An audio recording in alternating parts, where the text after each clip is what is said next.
Brandon Brands. Hey, what's up, everyone? This week, we're talking about how to build a master plan for your content. Check it out. In a world where advertising is ignored, business is exposed, and the only constant is change, how do you build a brand that matters?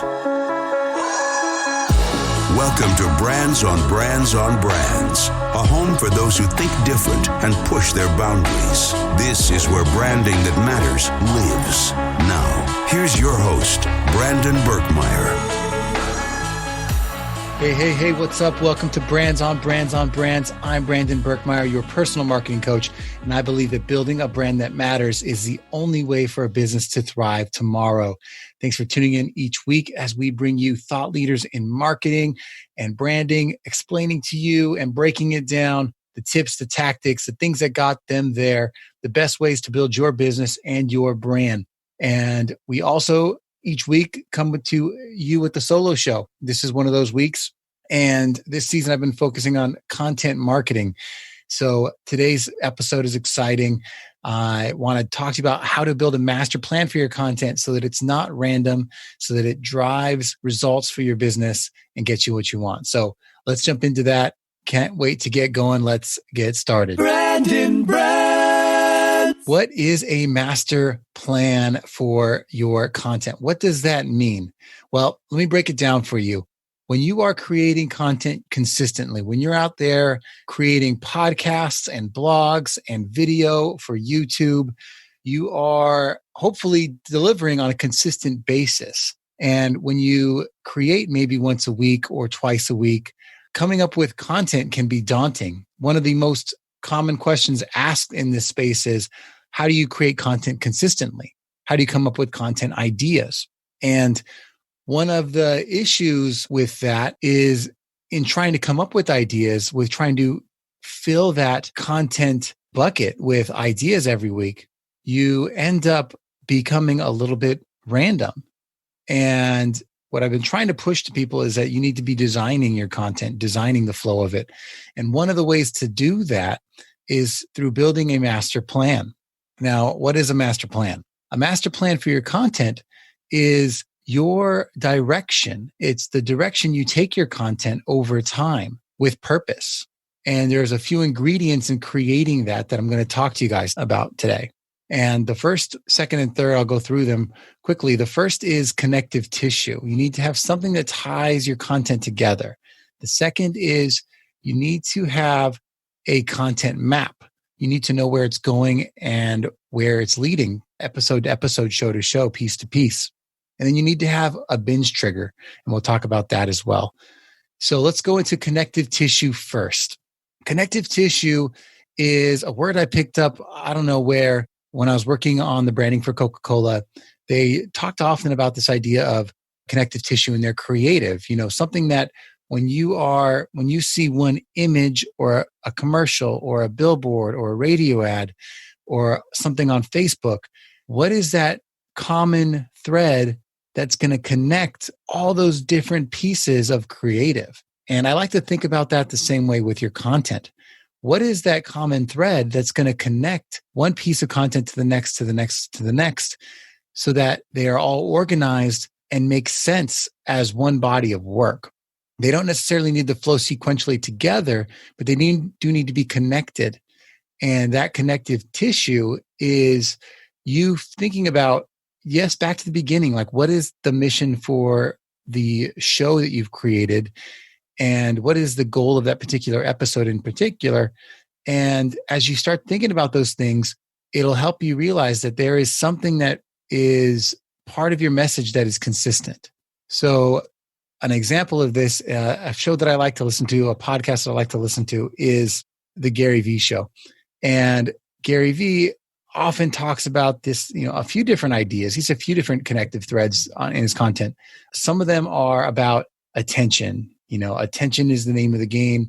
You have to chase attention. You have to, all of media and marketing and everything else is just about attention.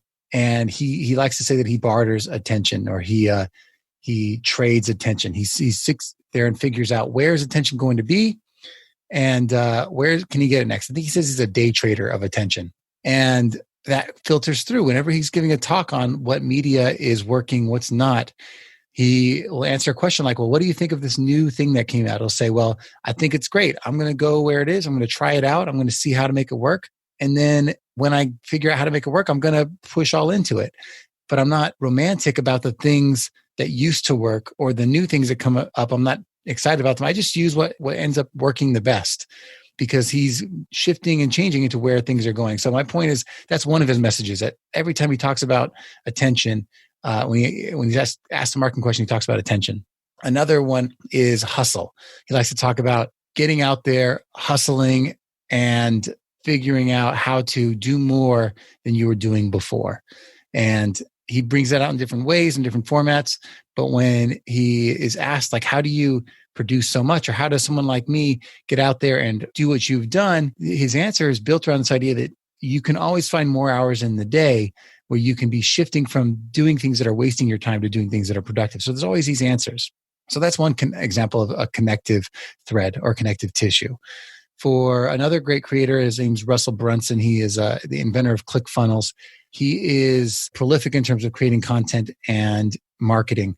And if you listen to his show, it's a podcast called Marketing Secrets. What he says in the beginning of his show is, how does the person who doesn't spend billions on marketing, that didn't get funded, didn't get given money by venture capital, that is doing it for themselves, how do people like us create businesses that work? And he goes through it and describes throughout the whole show. He talks about these marketing secrets, which are, how does the average person get out there and build a business, build a brand without the advantages of money being thrown at you? And it's all tied together like that. And his whole business is built around this idea of a tribe and hacking their way through, like, figuring out the secrets of marketing and better ways to do things. And that ties all of his content together. So whether he's talking about one topic one day and a different topic the next, it's still under the same kind of theme. So I think you guys are starting to get it. But the idea is, what is your connective tissue? And when you start to think about why did you get started and what is your message, and you start using your voice and figuring out, I keep talking about these same things, you'll start to find your message. And if you can articulate that and find a way to save that and share it, then you'll have that and you'll start to connect it into these things. So for me, a lot of my articulation of the thing that connects my episode to episode is about building brands that matter. And I say that in my episode content, but it comes back to this idea that it doesn't matter. It doesn't just have to be in marketing and in branding. For me, if you're just a human out there and you're working in corporate, I want you to matter. I want you to build a personal brand so that you're not replaceable as a commodity in your business. Or if you're already a personal brand and you're creating content, I want you to build content that matters so that you aren't just another voice in the crowd, that you are actually reaching out, connecting with the right people and making something that people hear and that resonates. So there's this idea of never settling for just being another face in the crowd, of mattering. And so I phrase this as building brands that matter, but it's around this idea of never settling. So that's mine. That's my message. That's my connective tissue. And then I start there and then I break it down. So this season, the connective tissue is about content marketing. It's all connected under this idea of content marketing. Well, how did I come to that? Well, I had done a whole season about personal branding. And I wanted to dive deeper on how to make content and how to repurpose content and how to do it better, quicker, faster, stronger. And as I used the tools out there in marketing to figure out, like, how do I phrase that? What are the words people are using? At first, I thought it was going to be around this idea of repurposing or, reusing content or content multipliers or that kind of stuff. But really the words that people use when they're looking for this is content marketing. And I had, there's tools out there like semrush.com. It has keyword tools. Wordtracker.com has keyword tools. Ubersuggest has some, .com has some things you can play with. And as you type in, you can start to see, well, what do people actually say? What do they actually search for that is something that you want to be competitive with? And as you find those, you can kind of hone what are the actual words that you build your message around for that season. And I'd advise you do that so that you can, as you start to design your show for a longer period of time, you can say, well, what's the bigger theme for that season? And is it something that is big enough or more, interesting enough that people are searching for it all the time, so that you can actually be playing in a space that is relevant and is a place where people are actually looking for help. So those are some tools I use for that. And I'll put the links for that in the show notes. But that's the first step, is this connective tissue. The second is this idea of a content map. And I like to think of it as an attention funnel, if you will. So the content map is basically saying, as you build show by show, where are the shows going? Are they leading somewhere? And for some of you, you can look back at the shows you've already created and say, well, what was the topic that this was generally about? And I've done that. And I look back at my shows, and I have a lot of shows that were, and especially at the beginning, about entrepreneurship, how entrepreneurs can be doing a better job at building brands, and some tips for that. And then I had a lot of shows leaning into the idea of personal branding, like we talked about, and how to find your voice and how to build your brand for your solo business. And I have a lot of shows that are straight marketing tactics, very marketing specific, channel specific advice. And as you start to bundle your shows or put them into groups, even as you're looking backwards, you can start to see, okay, these kind of all go together. And if I had to say that, if they had just listened to this show, where's the next show? Where's the next place they should go after that? What's the next thing they should listen to after that? You can start to design that. And the best thing to do is to be able to say, okay, if you just listen to here, let me serve you up. Let me show you the next thing you should be listening. That's going to be the most useful thing for you. And if you're just randomly creating every week, that's not happening for you. If you are creating random content week to week, then you're not going to know where to send the person to have them listen to the next thing they're looking for. And for a lot of people, they just wait for the next episode of the season. So I know podcasting is sequential, but why make them wait for your next piece of content? Why not send them backwards to find something that you've created already so that they can continue the journey that they're on? And maybe it's a podcast, or maybe it's a blog, or maybe it's a tool that you have, whatever it is. But if you map that out with your content and design where you should send them, then you can make sure to include the links and the calls to action that tell people where to go. If you don't help them find more of your content, then after they went through the trouble of listening to your first show, you've lost them. What I'd like you to do is, after doing all that work to acquire a listener, give them somewhere else to go so that they listen to more of your shows. Tell them the next best thing that they could be listening to. So for example, if you're listening to this show right now about how to build a master plan for your content, the most useful thing you can do is listen to the show prior to this, which was my full description of how to build your content marketing strategy. It defined what is content marketing strategy, how to do it for yourself, and why it's beneficial. And I designed it first purposely for the season because every show could lead back to that show in its own way. And if you've listened to that show, from there, you might want to listen to some personal branding shows that I've done. So there's steps to this. But at the end of the day, you have to design this. And the best part of it is when you start to design this attention funnel, when you start to draw this content map of where people should go, what's great is at the end of that, the X marks the spot on the map is your freebie, is your product or service. And if you lead them there, then the last thing that they may need in their journey is the thing that maybe they'll give you their email to get that thing that you need. And now you can build them into your system of having consistent content served to them. They are on a channel that you control, like your email. And when you start to provide offers or talk about your services in a more natural place, like in an email, and you let people know what's going on, they found you because you've led them there.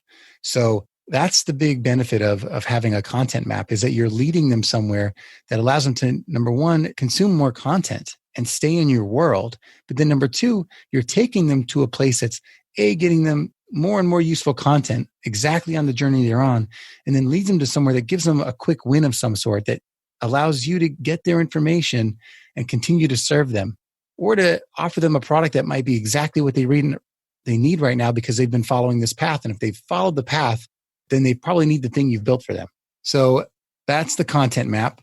And in terms of building it, I'd say start with your old episodes, look back, group them into buckets, and then start to say, okay, if I had listened to this, what's the next thing I would need to learn? And think of it as almost in reverse order. So start at the bottom. Like if I learned one tool on how to record a podcast using this kind of microphone, I would then say the next thing to look at is I showed you how to use this microphone, but now look back at my full list of all the 10 microphones, my review of the top 10 microphones in the market for different parts of the system. That's one way to do it. Or it's like, hey, I just taught you to use this microphone. Go to my next episode about all the equipment you should be using to get the best quality of sound for your show or something like that. And then each thing leads to the next. So it's like, okay, now you're on this full equipment list. The next thing from there on the map would be, okay, you've listened to my show about all the equipment you should use for your podcast. You're probably figuring out how to launch a show. Go from this to my full blog on how to start a podcast from top to bottom. And you can see how that leads in there. And then once you get them to that part, it's like, okay, now download this freebie on, validating your podcast ideas, or on, here's the how to spend 20 minutes with me so I can help you with get your last minute podcast questions answered, whatever it is. These are ways you could be working with people as examples that are relevant to my field. So, but you get to fit it for yours. So that's the content map. And the third step of this, which I don't want to forget, and I want you guys to pay attention to, is what I'm calling a binge trigger. Now, everyone's heard of bingeable content, or, binge watching TV or binging Netflix or whatever the thing is. And what's funny is as a podcaster, it is easy to binge backwards. You just, reverse listen to all the episodes in reverse order of what's going on in the season. But what I like to do is say, can we send people somewhere that they wouldn't naturally go on their own, that works in this same way that you've built the content map? How do you build a trigger for them to want to go down that road? How do you let them know that they need to keep listening? And, there are ways to call attention to them taking that next step. And, it's more than just creating a call to action. It is creating some kind of enticing reason that they should jump to the next thing and leading them down a path. And part of this binge trigger is saying, okay, let me identify you as the right person for this, and also disqualify you if you're the wrong person for this. So it's, hey, you just read my episode on this microphone. You're probably looking to increase the quality of your show. If that's you, go check out my equipment list that has everything you need to know. And that qualifies them, because if they're not building a new show, then they won't need to go to the next thing.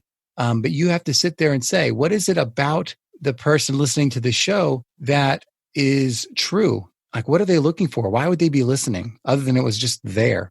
Why would they continue to listen to the entire show to get to the end?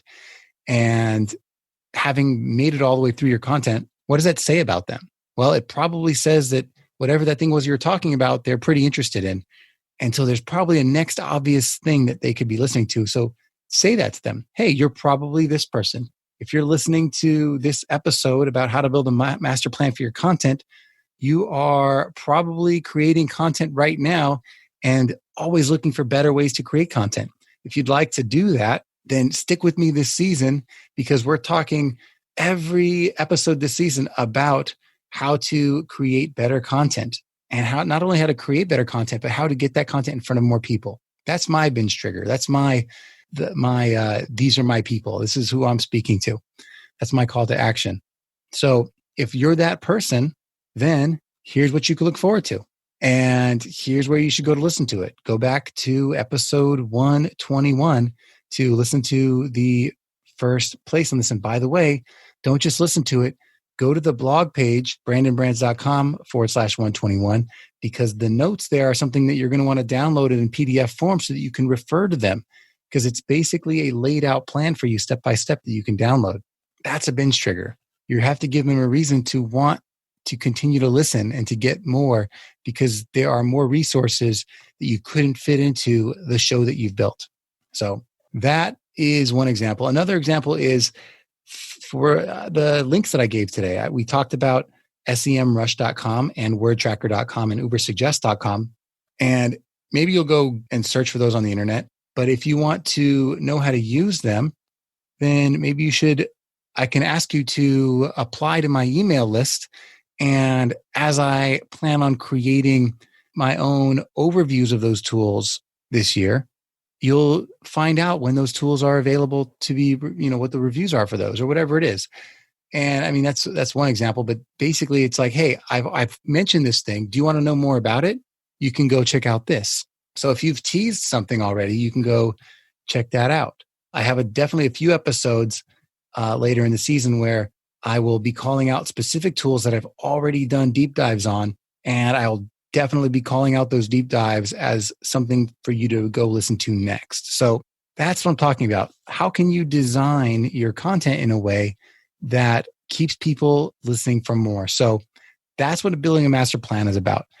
You start with the connective tissue. You start with the thing that ties all the episodes together so that your show isn't random. And even if it was random, then go backwards into time, group them together, go back into your blogs and give them a place to go next that makes sense in sequence so that if you get the benefit of someone listening to an old show, they can find what they should be listening to next and help them with that. And if they're listening to a new show, do the same thing. And now you can, as you're producing going forward, be more aware of creating those for them. So now you can record them into the shows as well and not just type them in afterwards. So connective tissue. The second was building your content map, which helps people know, which helps you understand where you're sending people. Because if you're creating a lot of content, you need to have a good understanding of what leads to what. So that then when you are creating a binge trigger, which is part 3, you know what you need to create to send them to the thing that you think they should go to next. That makes sense for them. So those are the 3 parts for me about having a master plan for your content, is really about this idea of you designing something that makes sense, that helps people listen to more of your content. Because when you can find someone that feels like they had value, they were given value for that show, and then more and more value from 3, 4, 5 other shows, you've now really got someone's attention. On top of that, you are getting the benefit from the media channels. If Google sees that someone searched for something, found your show, found your blog, read it, and then kept reading and read 3, 4, 5 other blogs, that is telling Google that you are a super relevant site for this type of person. And they're going to try to bump you up in the search. For the podcast, if every time someone listens to you, they start binge listening to multiple episodes, that increases your numbers and shoots you up in the rank, which gets you more exposure. If you repurpose your show as a YouTube video, same thing happens. If those people are watching your video and then are told to go watch 2 or 3 or 4 other videos and they do that, you're sending a signal to Google that says, this is really interesting. And you're keeping people on YouTube's channel, and they're going to reward you by sending you more organic traffic that can continue to do the same thing, because they want to sell ads. They want people to stay on their channel, and it's mutually beneficial. So if you can build your content to do that, if you can create it with that in mind, it's going to help you. You're going to have a more loyal audience. You're going to be rewarded by the channels with a stronger following and stronger reach. And at the end of the day, you're probably helping your listeners and audience move quicker to their end goal, because they don't have to keep searching every time they have a new question. You're leading them to what the next natural question should be. So lots of value there. And I hope that all makes sense to you. If you don't, feel free to reach out, ask me questions. I'm happy to continue to dive into this deeper. But I wanted to cover that for you today, the idea of a master plan for your content. This is all under the umbrella of building a designed piece of content, a designed show.